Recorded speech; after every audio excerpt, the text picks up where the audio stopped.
आप ticket book करते वक्त लिखते हैं नाम, पता, मोबाइल नंबर। अब रेलवे उसे बेच कमाएगी करोड़ों। आप कहां उतरेंगे, क्या खाएंगे, कौन सी कैब करेंगे, ये सब किसी निजी कंपनी को होगी जानकारी।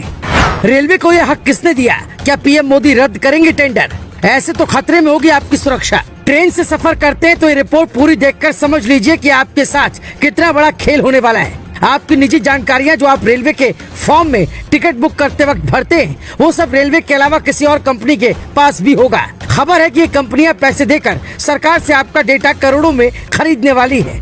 इस बात से लोग इतने घबरा गए हैं कि सबकी चिंता की लकीरें बढ़ गई हैं। लोग यही पूछ रहे हैं कि रेलवे को यह हक किसने दिया, क्योंकि रेलवे को हम अपनी जानकारी सिर्फ टिकट के लिए देते हैं। अगर रेलवे ऐसा कर रहा है तो वो नियमों का उल्लंघन है। लेकिन आपके लिए इससे भी बड़ी चिंता की बात क्या है, हम आपको बताते हैं। पर उससे पहले सुनिए कि ये नया बवाल क्या है। भारतीय रेलवे की online ticket booking branch 1000 crore रुपए का रेवेन्यू जुटाने वाली है। इसके लिए उसने डिजिटल मोनेटाइजेशन का सहारा लिया है। उसके पास 100 TB डेटा पड़ा है। डिजिटल मोनेटाइजेशन का मतलब है डिजिटल डेटा को बेचकर पैसे कमाना। यही रेलवे करेगी। अभी उसने टेंडर निकाला है, फिर कंसल्टेंट नियुक्त होंगे, वो सलाह देंगे और फिर डेटा बिकेगा। इससे आपको ये दिक्कत होगी कि आपका मोबाइल नंबर, ईमेल आईडी, पता और नाम जो आप रेलवे का टिकट बुक करते वक्त देते हैं, वो किसी कंपनी के पास चला जाएगा। वो कंपनी उसे गैर कानूनी रूप से इस्तेमाल तो नहीं करेगी, लेकिन आपको वो कंपनी अपने प्रोडक्ट के लिए लुभाएगी। मान लीजिए आप नई दिल्ली रेलवे स्टेशन पर उतरे तो आपको कैब कंपनियों के फोन और मैसेज आने शुरू हो जाएंगे। आप लंबा सफर कर रहे हैं तो आपको ट्रेन में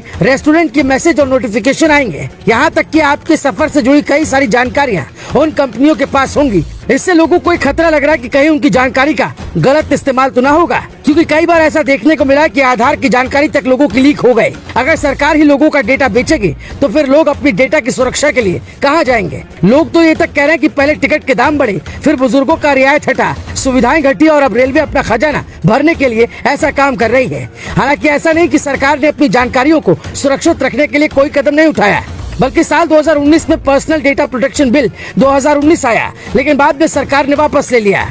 इस बिल में कई ऐसे प्रावधान थे जिस पर विपक्ष को आपत्ति थी, इसीलिए अब नया बिल आएगा। यूरोपीय देशों में जनरल डेटा प्रोटेक्शन रेगुलेशन कानून और अमेरिका में यूएस प्राइवेसी एक्ट है।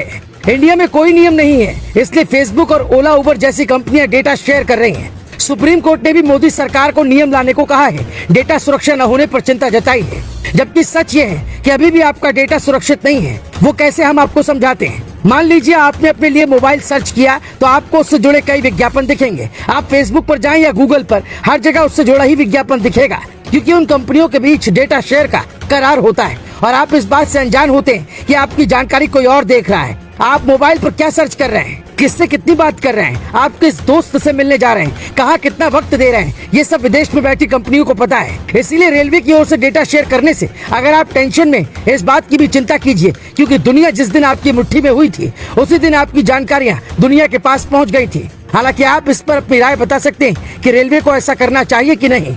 अगर ज्यादातर जनता न के पक्ष में है तो मोदी सरकार हो सकता है टेंडर रद्द भी कर दे, क्योंकि जो देश की जनता के खिलाफ है वो देश के लिए सही कैसे हो सकता है।